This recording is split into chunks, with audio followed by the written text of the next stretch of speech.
Check the mic and make sure it sound right, boys. Hello and welcome to the Powerfish Podcast. I'm Fish. And I'm Ben. Today, I'm bald. That guy's bald. I shaved my head. I got rid of it. You know what? James told me about me shaving my head? What did James tell you about that? James is a mutual friend of ours.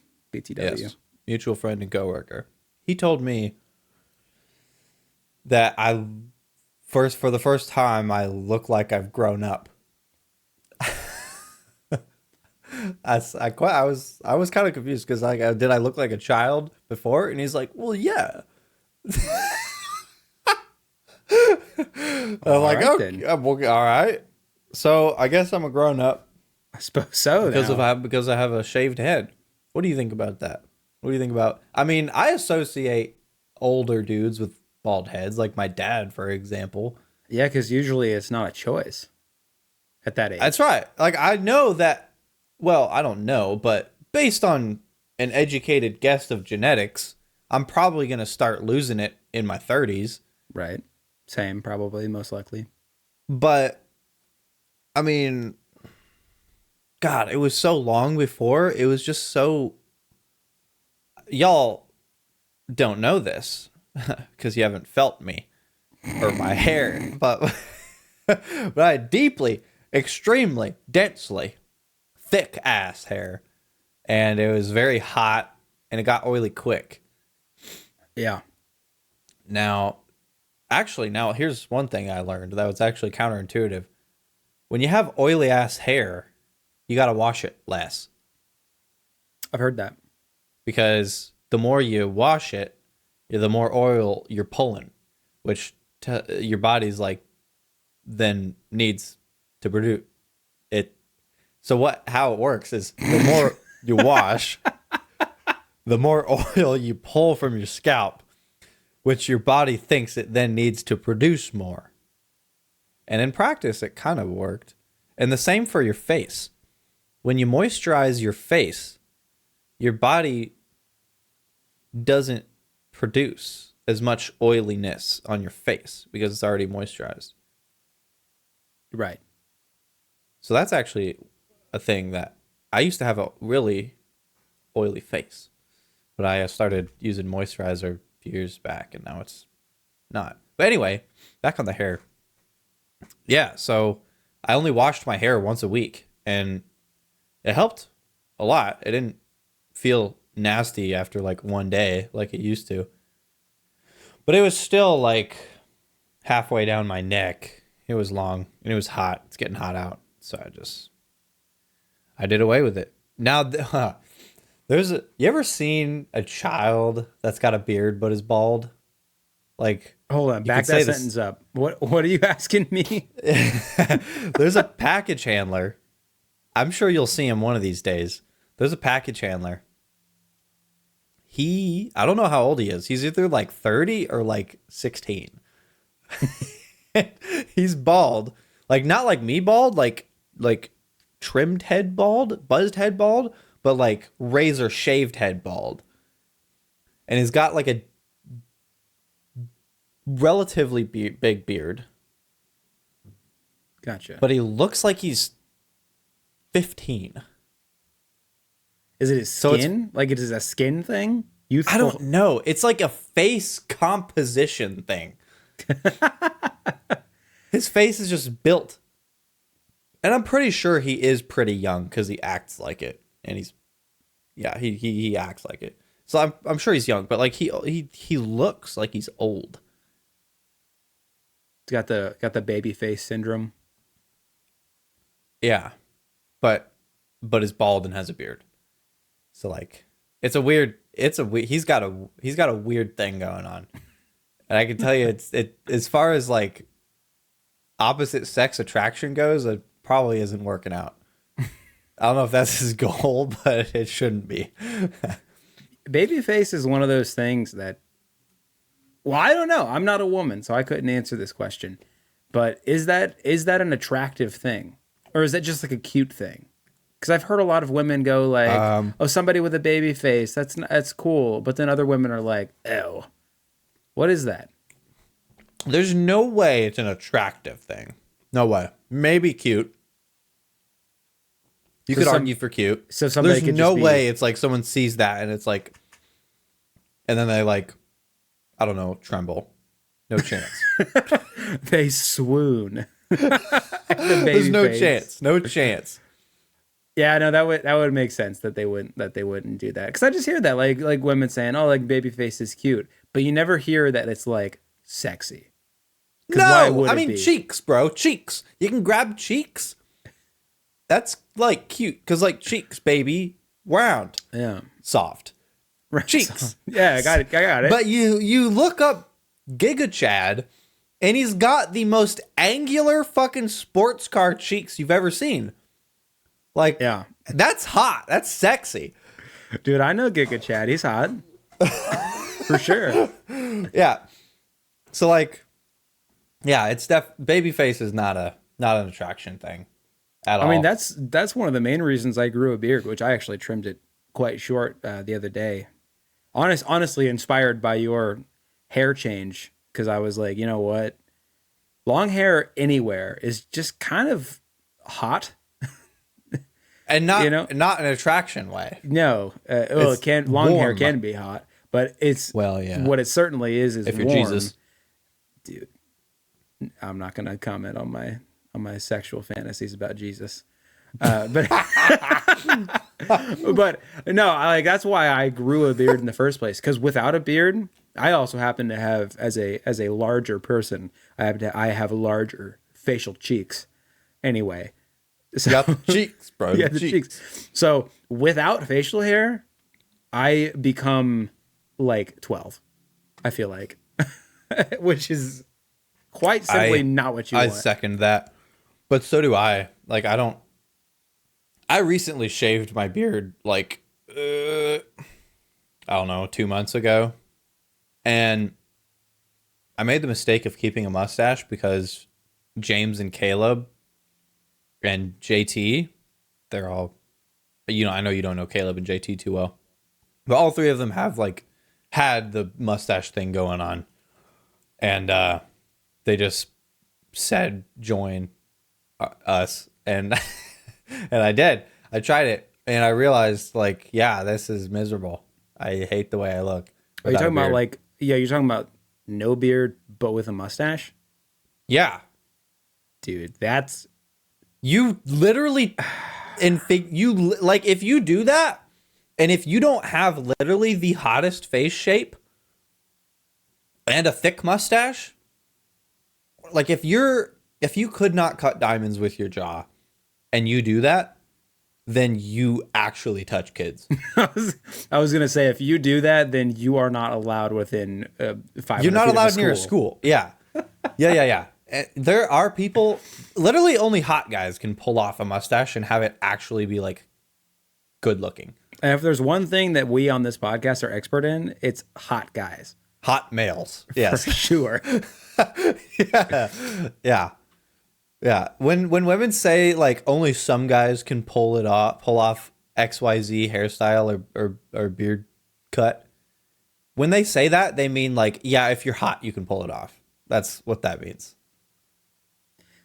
Getting on this topic reminds me, I told you a little bit about this, but I recently thought about going goatee, like just goatee.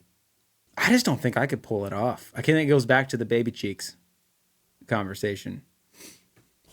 Got to keep the cheeks covered, And I got to keep them covered up. lined. Got to keep them lined. Yeah, even if they're not covered, just to like, you got to have some definition there, And like I said, Even being if it's artificial definition, you got to try and line it. but yeah, like, I mean, again, being a larger person, having thick cheeks usually also it just coincides right into numerous chins, I'll say. Right. Yeah. Chins abundant. I mean, you were saying the other day, if you're a big dude and you don't got the hair on the top and you shave the beard, nah, you just look. Your face is an egg. That's what it is. You're actually Humpty Dumpty right there. Yeah, it's like I think there needs to be some sort of hair facial hair or head hair if you're a big dude. Yeah. I think it just looks better. And I'll be the last person to tell somebody how to wear their facial hair. You know, if you're a big guy and you don't want to have facial hair, you know, or hair on top, go for it. But what I'm saying is, good luck on Tinder. Okay, now you'll hold need on. Now, if you say good luck on Tinder, you're talking to like 95% of the male population, not just hairless fat guys. I guess There that's is not true. male. Yeah, unless you are a 9 out of 10 or higher, you're not. Then also good luck on Tinder. You know what? You know what those people on Tinder need to do that are struggling? What? They need to go to Bumble and get a chat bot to date for them. Oh my God. You're right. Call back to the previous episode. Does that crap only? Yeah, go listen to I think it was two two episodes back. back. Go, yeah. Go listen to that. I'm going to put a card in the top right corner like I did last time that I didn't forget to do. Yeah. Anyway. So do they only match your bot up with other people that have bots, or can you like talk to a bot as yourself? Well, first then of all, vice I versa. don't think this is a thing. Oh, really? Well, I mean, it might be being a thing, but I don't think it's a thing yet if it's going to be a Oh, thing. no, I didn't. I knew it wasn't a thing now. Yeah, so I don't know the details of it, man. That's just to bring it back to that last conversation. I just think it's wild in general. But I mean, that's kind of circling back. It is wild to me how difficult it is to find a date on a dating app if you're Dude. a man specifically. It's insane. I mean, how many videos on YouTube are of chicks that are like 7 out of 10 or better, or even less? Not that I'm a big fan of like the rating system when it comes to attractiveness in humans, but you know, it's ubiquitous, so I'm going to use it. So there's like videos of people posing catfishing as a chick, and the amount of likes are unreal. And I don't even, in my own experience, actually, the likes are unreal. Like they cannot possibly chat every like that they get or even match. And It's just a picking and imagine, choosing. imagine having so many options. It's overwhelming. I can't imagine that. No, I can't either. I've never had that Unfortunately, experience. because you're on Tinder, pretty much all your options are probably low quality options. But True. That's the flip side of you know, oh, you're a woman, you get so many likes. Well, probably 90% Most of those guys of them are yeah. fat dudes with no beard and top hair. And as we've thoroughly discussed, that is undesirable, Yeah. and they should be ashamed of themselves. Yeah. Right. So like, I mean, there's just no winners out of that. Except Tinder and Bumble and the creators of the apps. No one wins in that crap. Because dudes just dive in. Not only is there like 3 times more dudes on these apps than there is chicks, but you dive in, you have to put a lot of effort into your photos, especially your first one, because the speed at which women swipe left is not even trackable by camera. It's crazy. So your first photo's got to be spot on. And the next hurdle is your description. And maybe even not. If you're attractive, they might just, assuming they're anything like a male, they might just swipe right anyway without even reading the description. Because you know guys be doing that. You know, they just see like an ass and they're just like swipe right. They're like thin enough for my standards, ass in photo, like ass, like person. Yeah, swipe right immediately. Don't even check the description. See, I was never like that on there. I feel like I Me neither. did a I check thorough descriptions. But we also are like trying to look for a partner in which you actually succeeded and I didn't. Job. But do you remember how I succeeded? Yeah, you turned bi. Yeah, that was where I was going. So yeah, in order to, I started fucking dudes. Yeah. That got me women. No, No, so You gotta fuck dudes to get chicks. no, so on these apps, essentially, the whole system is designed to punish the undesirable. Is really what it is. I And know. so Because if you don't get likes, you're not gonna show up. So what you got to do, and this is a message to anybody out here that's playing the game right now. What you got to do is First you of all, got to before you speak, Not message speaking. to everyone out there playing the game: stop playing the game. But if Yeah. you insist, now you can continue. Okay, yeah. If you're deciding to play the game regardless of the game being stupid, here you go. So what you got to do if you're not getting any likes is you got to Fuck turn dudes. turn your preferences to everybody. So everybody can see you, everybody can like you. And then a bunch of horny gay dudes are going to start liking your shit. And you're going to be getting it's not going to be hundreds and hundreds, but you'll get a good 30, 40, 50, and then that's going to boost your popularity up as far as like their ranking system, and then you'll be shown to more women. Yeah, And that's how I got a date. stonks. That's what I'm saying. Have you dude. told your date that that's how you worked it? Pretty sure I did. And she was just like, "Oh, why were you decided to be bi on there?" I was just like, "It's pro strat. You wouldn't understand." It's a gamer move, dude.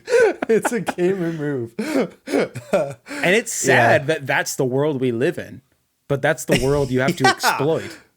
Unfortunately, well, you don't have to exploit it. You could just like go to some cosplay convention and walk up to someone or something. But I've thought about approaching some people in the gym before, but after seeing like how many of them are just like looking, and I say how many of them as if a lot of women do this, which I know is not the case, but it's a loud minority of there's women that like are just looking for a chance to find a guy being creepy on and just post it on social media.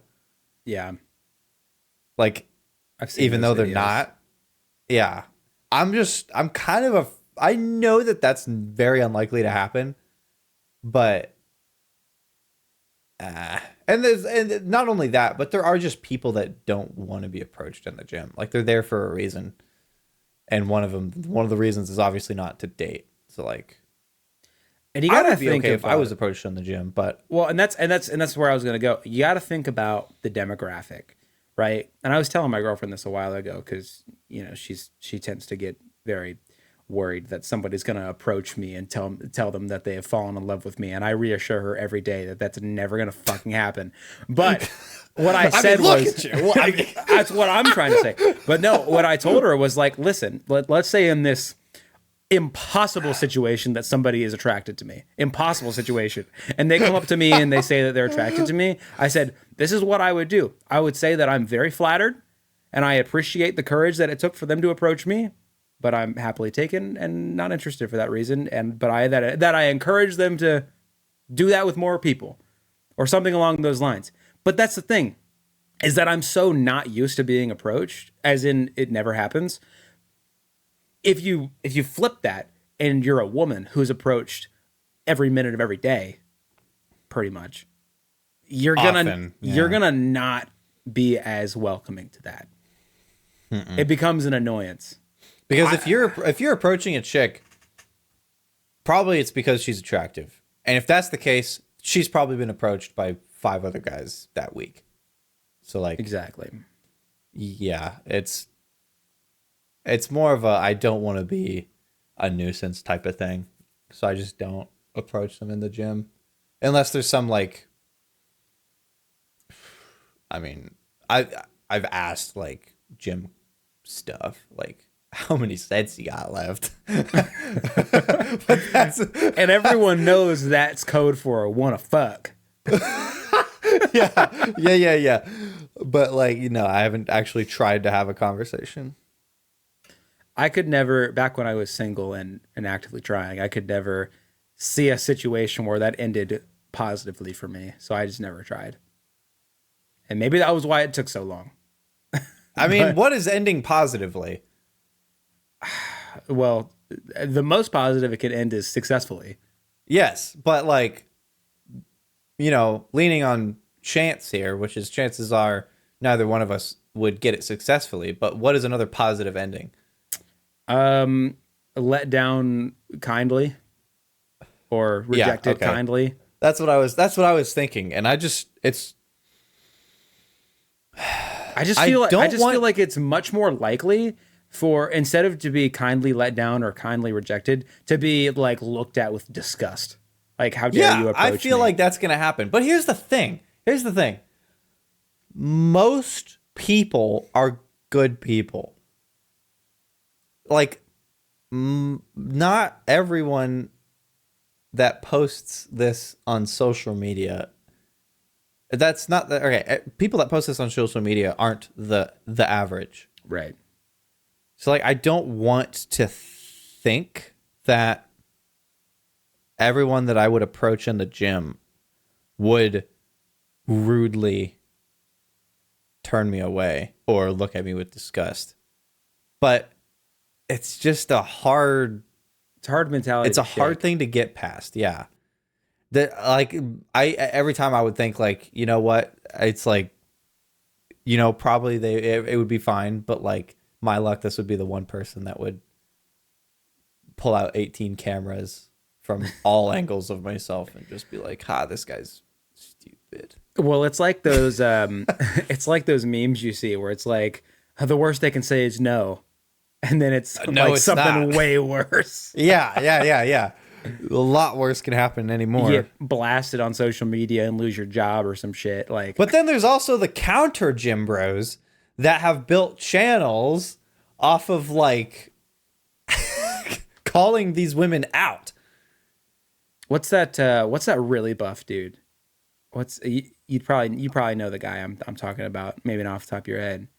Does he do like short form content? Yeah, And he wears a backwards hat all the I think his time? name's Joey or something, but I don't remember. I was his, thinking like, Joey Swole or Jimmy's. oh, I think that's right. I think it's Joey Swole. He's like, he calls out dumb shit pretty Dude, much. this guy's speaking of fucking hot as hell dudes. Dude, this guy is yoked to the gills. Oh my god, look at this. Hold on. Oh my good lord. Maybe this is why we're not successful with women. Look at Yeah. that, dude. Oh my god. Yeah, he's huge. Wow. I He's bet huge. Oh my. Yeah, now that's a specimen. I That's bet a specimen. that guy could approach any woman and they would just faint with Yeah. attractedness. Yeah. That's what I'm talking about. And that, yeah, it doesn't help that I'm like a 170-pound bean. So like, I don't look like that. Yeah. And the problem is that is women's minimum standard. No, They it's look not. at that and think dad bod. They think I could maybe settle for somebody like that. No, I know the preference of body type for women is vast. Some women don't want that. I would It want is that, wild. but Yeah, you're right. I said that as a joke, but I mean, it is true that like women are a lot of women. Look at us speaking for women. We know women. Clearly. yeah, we know women. But it is kind of funny to me that like women, at least from what I've seen, do have a vast like preference for bodies. It's wild. There are some like what I would say are very, very attractive women that are attracted to like kind of pudgy dudes, like pudgy, unathletic dudes. And that's just like their thing. They just like, they're okay with that. Totally fine. I don't know why, but like that's a thing. Or maybe, I mean, maybe they, I don't know. Maybe women are just more open to dating somebody for their personality. Oh, that's not a secret. I think that's yeah. And Men good are- on them. Men are C-hole stick dicking. Women are much more, I think, emotionally driven than visually driven. Are you sitting there claiming women are overly emotional now? They goddamn cry all the time. Prepare to be canceled. Dude, oh my God. The gal that hit me in my FedEx truck with her super expensive Audi, Yeah. man, she, I think, was a deeply emotional person. Because when she got out, immediately, she like, it didn't take long. I was talking to her for maybe 30 seconds, a minute tops, because she hadn't been in a wreck before. She didn't know what to do. She didn't know like the procedure. Like, yeah, you call the cops, you exchange insurance information, insurance companies battle it out.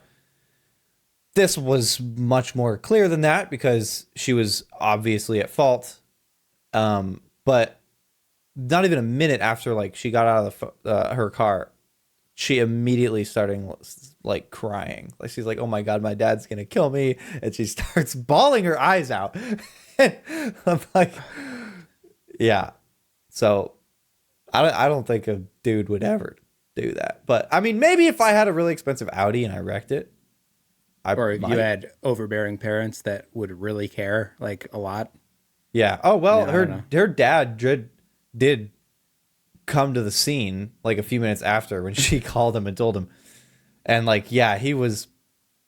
I wouldn't even say angry. He was just like aggressively disappointed because she was obvious. She was on her phone and it was an obvious dumb mistake. But he like looked at me and he's like, "Do you think because we hadn't called the cops at this time," and he looked at me and said, "Do you think the police need to be involved?" And you couldn't tell that anything had even happened to the van. Like there wasn't even a scratch because it hit the cargo compartment. Yeah. So like you genuinely could not tell. And I'm like, no, if they not at all, because I didn't want her insurance to fly up. So it wasn't that big of a deal. She just like Right. screwed up her bumper quite a bit. But yeah, he was like he was aggressively disappointed is what I would say. And he looked at me and he was like pretty apologetic and he said that like he'd figure something out, like he'd call the insurance, say that he did it so her insurance doesn't fly up. So like he came across as he definitely liked his daughter. He didn't seem like an overbearing parent, but the whole time she was bawling her eyes out. So As they do. as they Well, do. Women. I would say I have a somewhat similar story about making mistakes while driving, resulting in damage. And you know this story, but I'm going to tell it from the Your beginning. disgusting ex. Yeah, disgust. I hope she's listening. Disgusting. No, no. So, my ex-girlfriend was a lot of things, but one thing also that she was ill prepared for Stupid. life. And part of being ill prepared for life, she did not have a driver's license or a car, and was in her early 20s. You know, that doesn't necessarily mean you're a failure, but she's a failure for other reasons, so she's a failure for that reason as well. Anyway, I was at the height of trying to make this relationship work with this person. And one thing that was very important to me, this is how kind of broken my mental state was.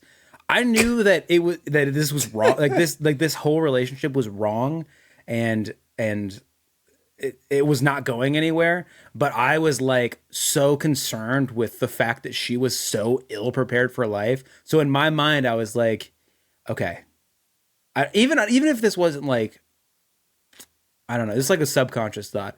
But I was like, okay, I need to get her competent at driving so she can take this driver's test, so she can get a car and a license on a car, so I can leave her and feel okay about it. That is fucked up. That is crazy. For me, it came from a good place. It came from a place of, I don't want this person to just sink in life. So here's how me is crazy. and my stupid self approached this. I was like, okay, she needs to learn how to drive. I have a car, and I can be there, and she could drive my car. Right? That makes sense. So So we started driving my car around. I let her drive. It gets to the end of the night, and she was about to go into her house, and she says something about, I want to get what does Dairy Queen have? The Blizzards? They have Blizzards. I want to get a Blizzard. And I was like, okay, well, let's swap seats. I'll take us through goddamn Dairy Queen real quick. She was like, well, I want to drive. And I was like, you've never been through a drive-through before. She was like, oh, it's not that hard. I was like, well, you've never done it before, so you have no idea. But okay, I guess it's not that hard. We get in the car. We pull up, order some shit. Round the corner to the freaking like window to get our shit and pay. Doesn't stop the car when we make the corner, and we absolutely plow into the side of the Dairy Queen. We weren't going super fast, but it was enough to like tear into the side of the building, and like we didn't break through the wall or anything, but it was a massive amount of damage to my car at least. And it was bad. It was fucking that's bad. So frustrating just to listen to. So we pull the car back out, and we're sitting there, and of course the workers are all like the guy at the window who was going to take the payment, who almost got his goddamn self ran over if the wall wasn't there. That guy was actually funny as hell, because she is in the process of running into him, and he's like, whoa, whoa, whoa. and then she hits it, and then he goes, and I swear to God, this is the way he goes, oh. and then so we're backing out. I'm having her back out, and then the guy looks down on the wall. He was like, well, I guess the wall's okay, but your fender's fucked. And I was like, sick, dude. That's awesome. So we get it out of there. And of course I'm talking to the people there. And I don't even know what I'm saying at this point. I'm just kind of waiting. The police are on their way, because they have to call the police. The procedure is the workers call the police. So the police are about to show up. They show up, and he's starting to take down information, and I was like, listen, Mr. Officer, man. Listen, like, let me open a barter with you, officer. Let me tell you something. Let's talk about this. And I said to him, I was like, now she doesn't have a driver's license. And he goes, oh. And I was like, yeah. And so he goes away for a little bit. My parents have showed up by this point, and they're in the moment, like they're not appearing mad because it's my girlfriend's there, and they don't want to like blow up in front of her, because that's not a good look. Even though it was absolutely 100% her fault for the accident, my fault for allowing it to occur in the first place. So anyway, we're all kind of waiting for the verdict of this police officer. And knowing her, if you didn't let her do it, she probably would have ruined the next week with her mood. You know what? There might be some validity to that. So the police officer comes back, and he says one of the most surprising things. It makes a lot of sense, but it was very surprising to me in the moment, because I was fully prepared mentally to have my license taken away for allowing an unlicensed driver to drive my car, because that's what I had read in the panic Googling that I did for like 10 minutes. That's what they said. They said, if you allow an unlicensed driver to drive and they get into an accident, you're losing your license for an undisclosed amount of time, or a certain amount of time. So I was fully prepared. And he comes up and he says, now, what happened is that you let an unlicensed driver drive your car, and that's very stupid. But what also happened is that the accident occurred on private property. Private property, yep. Yep. And he says, now, clearly, they drove on public property to get here, but the accident occurred on private property, and therefore, we will not be issuing tickets of any kind, of any discipline. Yeah. And I was like, oh, thanks, I guess. That was a very surprising thing. And then luckily the Dairy Queen didn't press any charges. They didn't even like want money. They were just like, we were like, hey, could we like pay for your like, there was like a donation box that got fucking plowed into. And we were like, I mean, we could pay for that and everything. And they were like, nah, don't worry about it. It's cool. It's cool, bro. Ain't no thing. I was like, okay. Yo, W Dairy Queen. W Dairy Queen. I think I was working the next day or else I would have gone. But my stepdad went in the next day and like, I don't know, got some chicken strips and talked to the manager. Like, it was just like, hey, like, just reiterated to him, like, we can have them pay for this. And he was just like, nah, bro, it's cool. It's all chill. Cool. But yeah, like that was my experience with doing something stupid or allowing somebody else to do something stupid behind the wheel like that. That's a dumb one.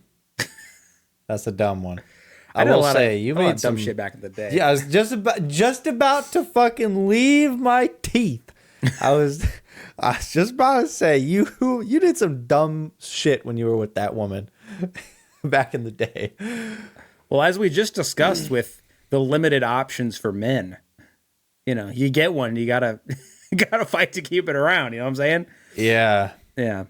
I didn't do that Unless it's wildly crazy like that. Yeah.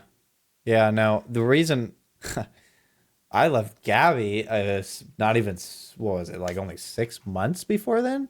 Because you and me started dating her, and we started dating within the same week, almost to the day. Yeah, it was pretty close. And then I dumped Gabby like 6 months before that, before you broke up with. Whose idea was it to break up?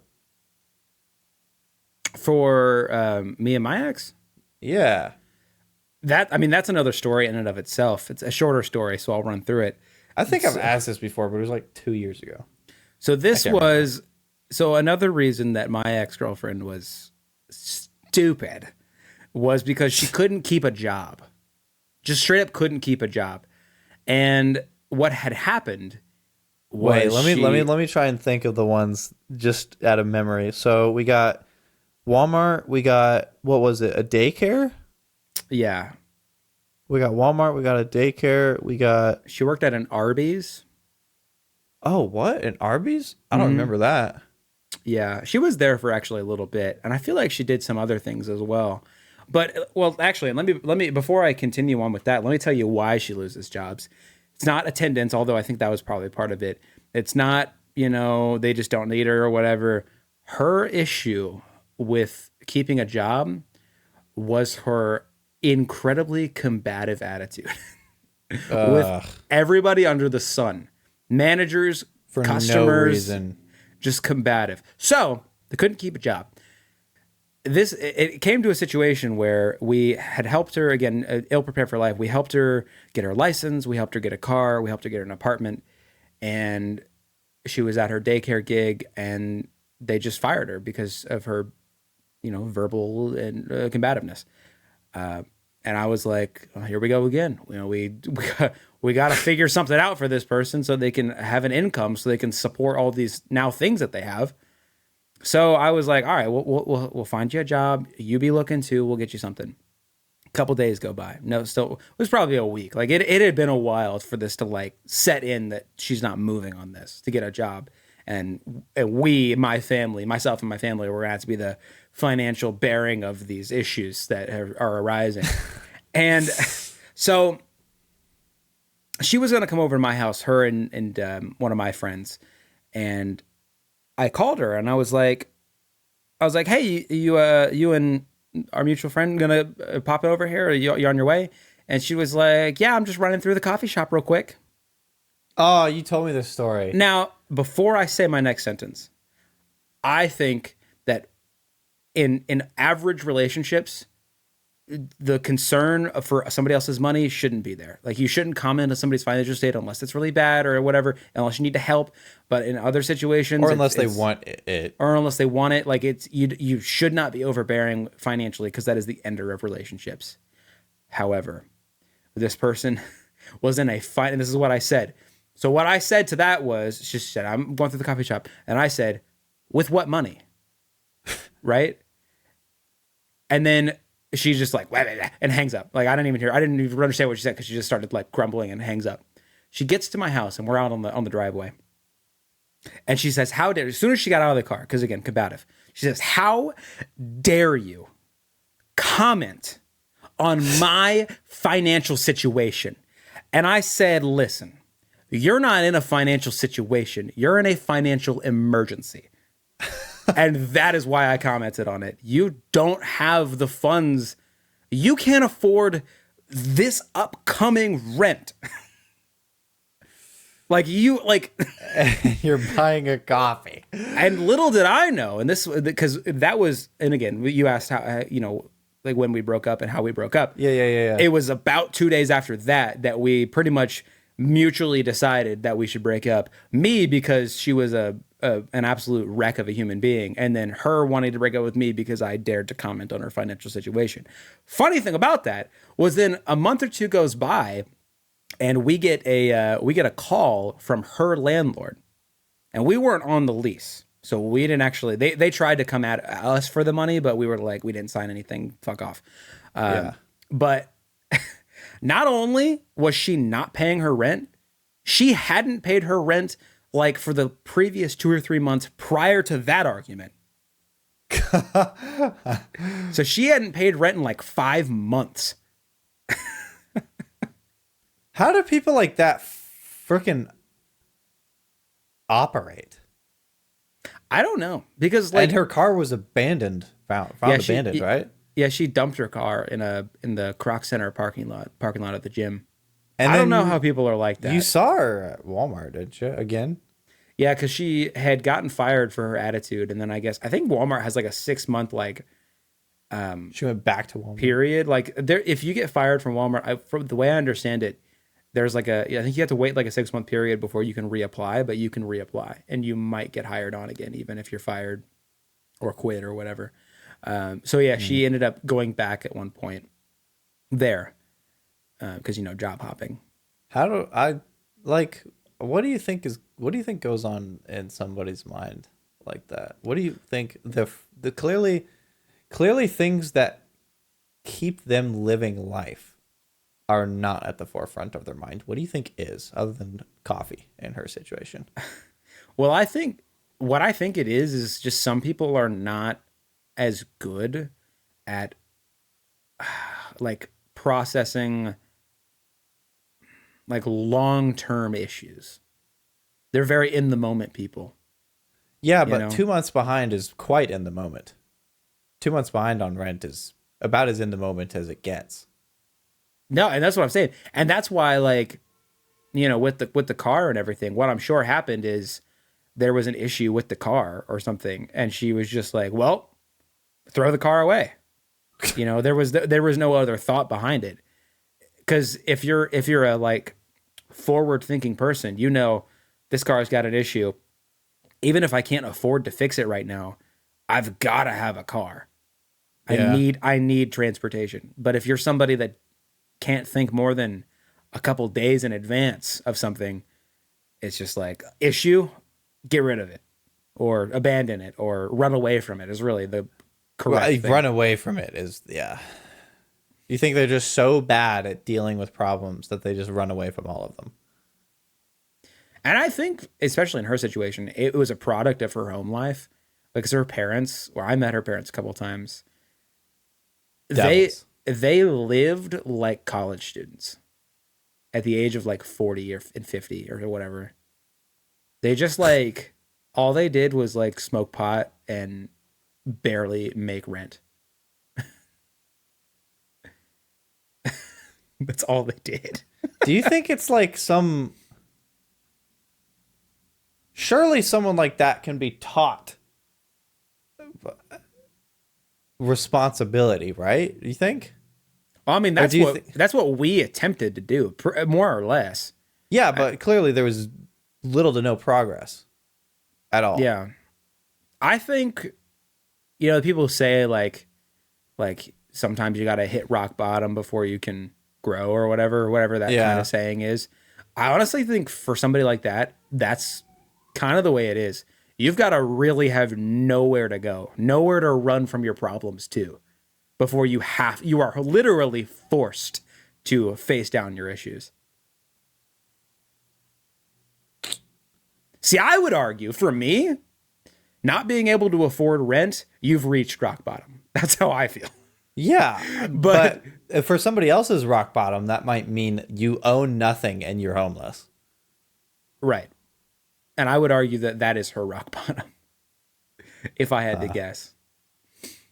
I think some people are like that. Some people, and I mean, like I said, just about their parents, and maybe that's disproves my point, but I think commonly that's a young person issue. Like younger people tend to not have the foresight as much. Is it? There's a lot of stupid old people. I mean, there's a lot of stupid old people, but there's the stupid old people that still kind of have their shit together. And then there's also old people that don't have their shit together. But I feel like there's a lot of younger people that just the only reason they're surviving is because their parents provide them with a safety net, whether that be a financial safety net or an information safety net, or don't worry about that, honey, I'll schedule your doctor appointment for you because I know you're incapable or whatever. That kind of stuff. I feel like there are a lot of, you know what it comes down to? This is a separate topic entirely, but the issue of being coddled. Well, yeah, there's a book from Jonathan Haidt, The Coddling of the American Mind. It's provides some very deep insight into problems like these, and it makes a lot of sense. But you know, our generation is, and the generation before us are like the first of the over coddled generation. Yeah. And our parents and our previous generation's parents were the ones when they were kids that were just like running around streets with no supervision. They're hoodlums. Yeah. But with the ever increasing emphasis on safety, yeah, it just caused that generation to over coddle their children. And then this is what we've grown up to be, little fuck asses. Yeah. No worthless, no goods. I mean, I'll say this, and this is me revealing a deeper part of my personality and the issues there within. But I would argue I that, know what's deep inside you. Yeah, you've been there. But anyway, but I would say in a lot of ways, I also was over coddled, you know? Like, I 1000% have always thought that, and you know this. I still accuse your parents of doing this. Yeah, you have a vendetta against specifically my mother. Your mother, yes, your mother. Who I was a lovely woman, a very kind and generous woman, but you specifically have an issue with her because of her helicopteriness or over worry. Over worry is Helicopter, absolutely something. Trying to do things for you, like apply for a lot of jobs, including blessing. By the way, just to be clear on that, with the applying for jobs, not asked for by me. Yeah. To be very clear, I'm well more than capable of doing that myself, but my mother just takes the initiative to live my life for me sometimes. Exactly. That makes me livid. That makes me irate. I will be. Yeah. She has gotten so much better, except for this example that I'm going to bring up right now. So okay.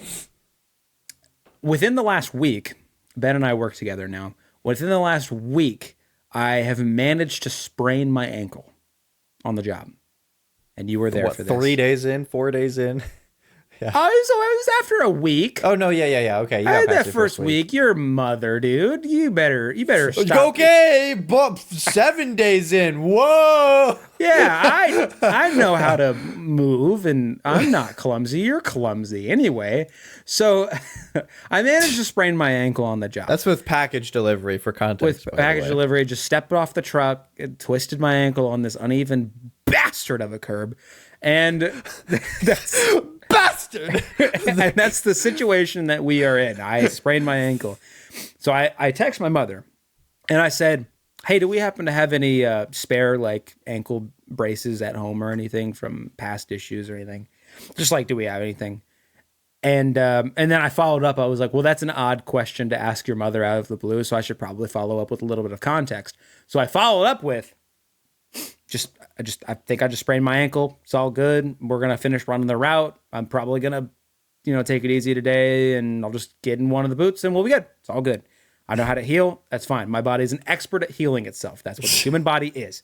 And she follows up with, no, we are going to the walk-in clinic and you are getting that looked out. Now, in her defense, having somebody professional look at an issue regarding your body is never a bad thing, especially when you have health insurance that will cover the majority of that, Yeah. So like, so I have no issue with her suggesting that I should probably go get it checked out. But it was just the no. You are getting, and I was like, all right, You know what a freaking sprain feels like. I was like, you know what? All right, I'll go to the walk-in. All right, whatever. I'll go to the walk-in. And she was just like, do you need me to go with you? Yeah, she also asked if. Well, say the other thing she said. Yeah. She said, so I text her, right? I text her like, hey, I think I sprained my ankle. This is before all that. And she says, is there anyone there that can help get you to the truck? And I was like, I'm texting you from the truck.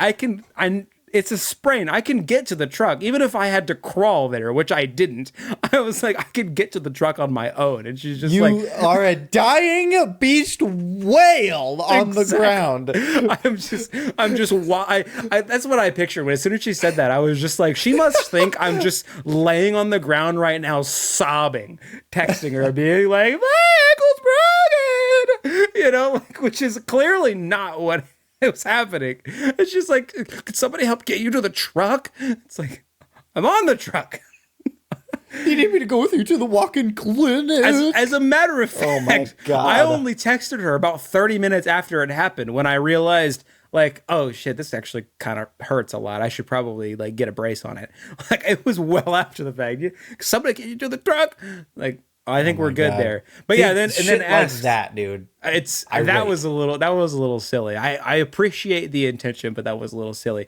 But yeah, so then she's asking me if she needs to go to the walk-in with me, and I was like, no, I mean, not really. Like, I can do it myself, but if you'd like to go, that's fine. She was just like, okay, I'm at work right now. I'll take the time off and I'll go. I was like, well, that's not necessary. That's not like this is not an emergency situation. It's like, if you wanted to be there, and it's like, I'm not going to turn down somebody like going with me to something, like, that's fine. And honestly, yeah, my shit does hurt. Maybe I do need to lean on somebody while I'm hopping up on a curb or something, I don't know. But like, that's all I meant was like, if you're available, I guess you could pop over. That's totally fine. And she's just like, all right, I could be there in 10 minutes. We're good. I was like, all right, sure thing. Yeah. But like, that's a prime example of being potentially over coddled, I would say. Yeah. Your mother. Yeah, no, I can't stand it. Luckily, you didn't turn out to be a snowflake. Right. Like a lot of these coddled individuals do.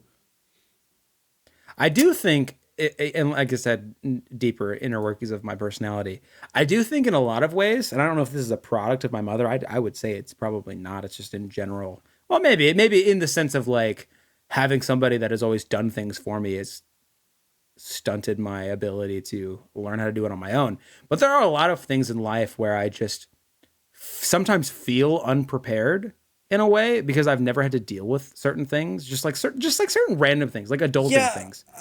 I 100% agree. There's constantly not every day, but every once in a while, there's always something that you've never done on your own as an adult, and you get that feeling of like, I guess it would probably be described as anxiety about it. And the way I see it is I know that I'm not going to die doing it, and I'm going to be perfectly fine doing whatever this activity that I've never done and might make me uncomfortable thinking about it is. And two, I'm just going to be a more knowledgeable person on the other side. So like, why? I guess I don't really know what you're referring to specifically, like as far as anxiety, because I don't Like if you, let's take someone like my ex. She would not want to, like the walk-in clinic. If she'd never gone to that, she would never go unless it was with someone that has done it. Because she's deeply nervous about doing something she's never done as an adult. Sure. Yeah. So that Is that I mean, not what you're describing? I mean, I don't feel like I get as super anxious about it or anything like that. It's just it is literally just a like, oh, I in general feel unprepared. In general, it's not necessarily like because I'm not a very anxious person. Me neither. I would say, but like I would say in that situation, because like if I know, and like I told my mother, if I need to go to the walk-in, I'm fully capable of doing this myself. I've never done it before. I've never just walked into a walk-in. Well, I mean, that's not true actually. I've done that before, but I wouldn't say I necessarily feel anxious about it. It's just a general feeling of unpreparedness, or whatever, or uncertainty, but it's not necessarily anxiety, I would say. Isn't that what anxiety like is? Feeling uncertain and feeling anxious are certainly different things. Are they? Yeah. Being anxious is a kind of a branch of fear. Yeah, fear of the unknown because you're uncertain. It's unknown. But something can be unknown and not be fearful. Yeah. Yeah. But that doesn't differentiate anxiety from uncertainty and unpreparedness.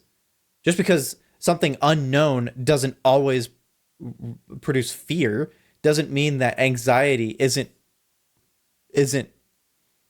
unknown based. I don't think I know what you're saying right now.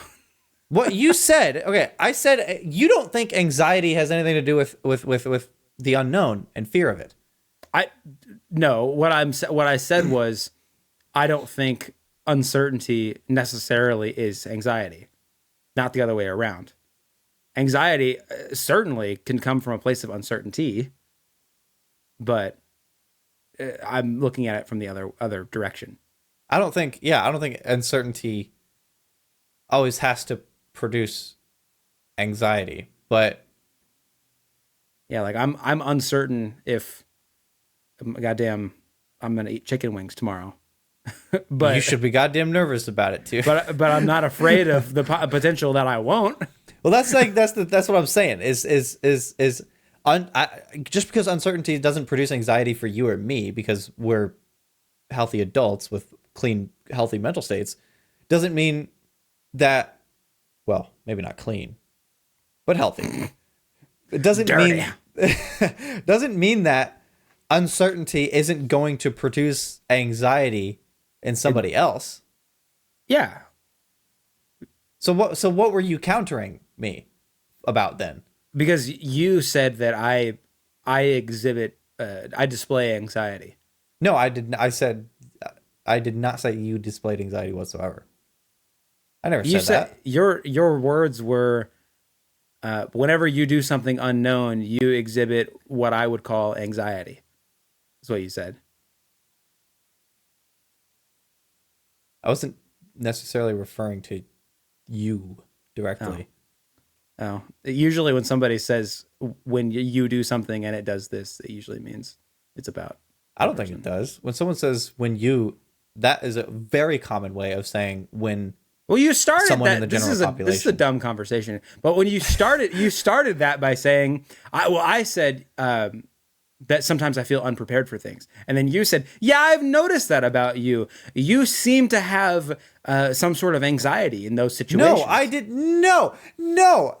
I've noticed that about you. There was none of that whatsoever. Dude, I never even remoted. I swear to God, you did say that. And I'm going to look back at the footage because this is being recorded. No, yes, we are goddamn recording this shit. There was no like, oh yeah, I noticed you are an anxious, worthless fuck.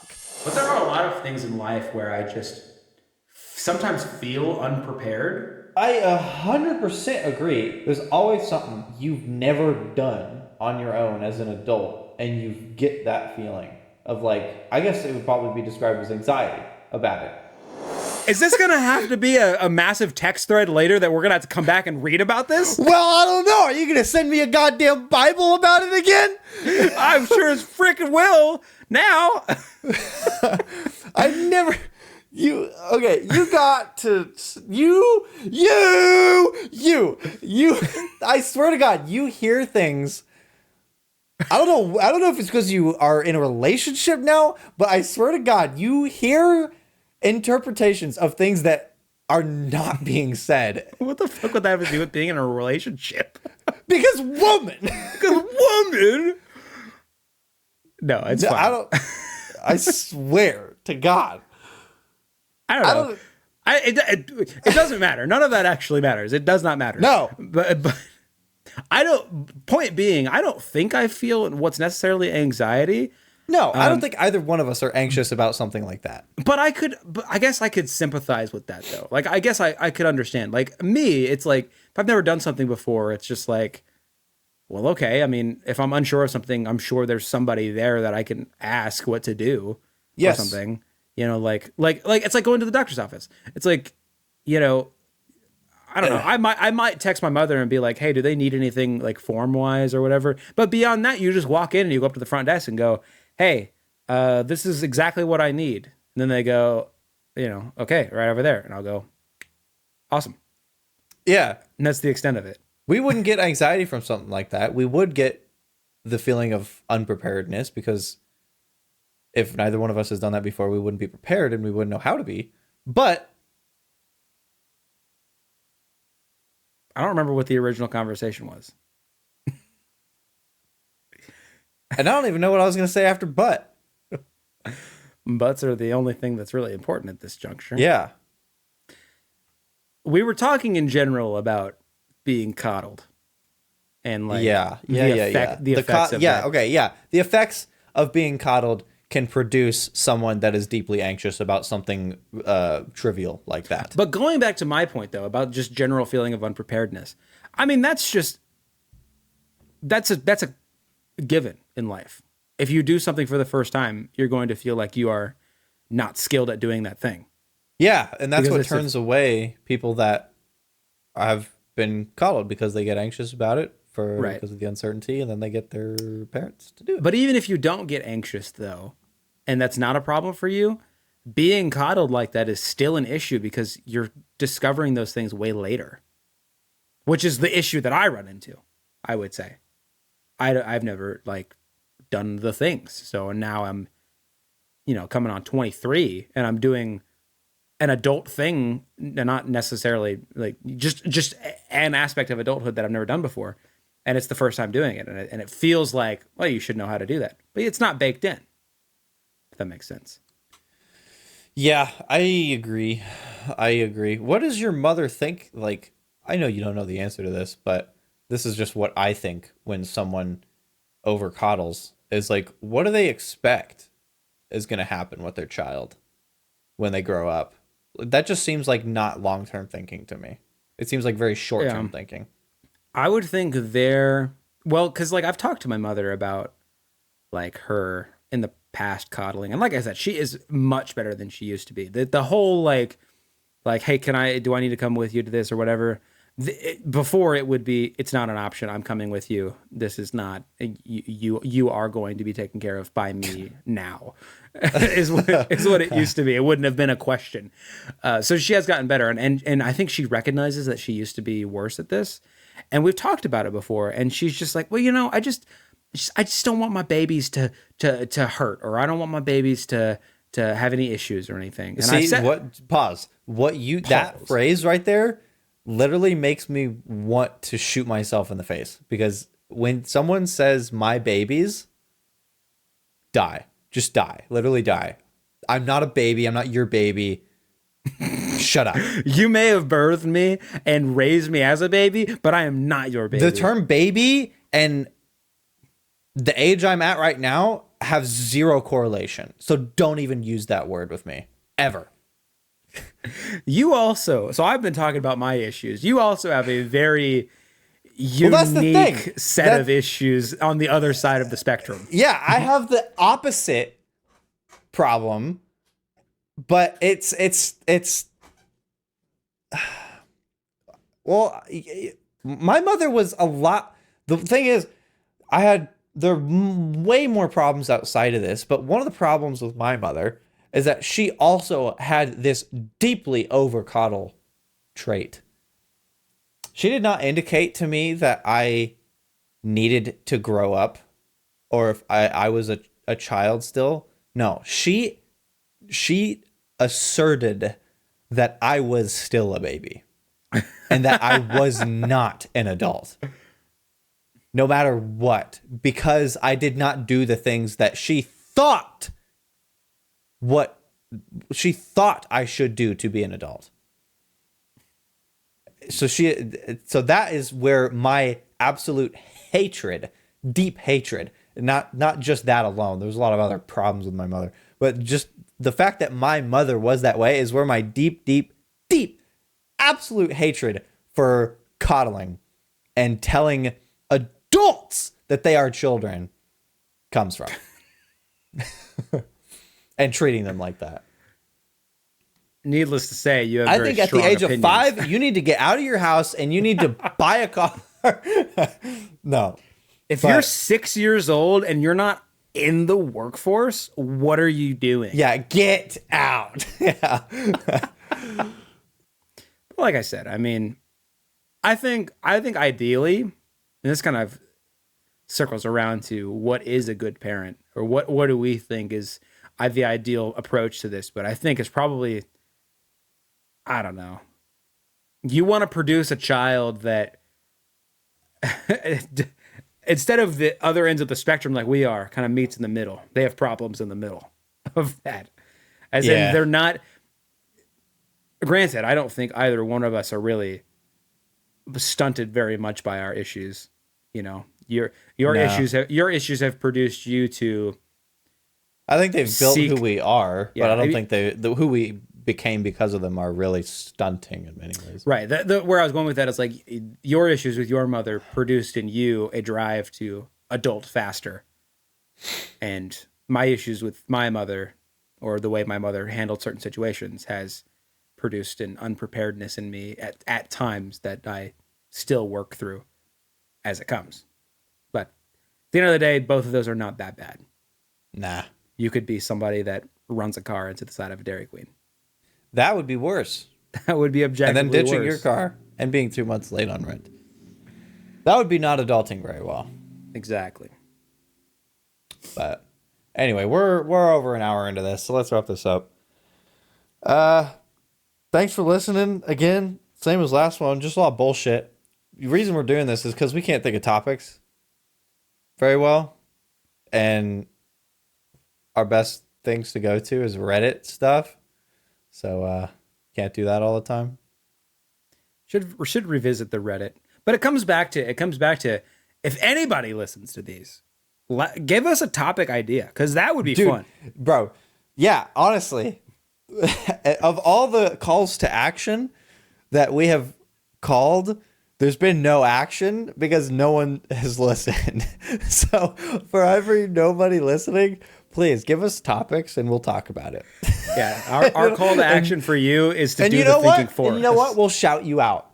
We'll shout you out. Hell yeah, And- dude.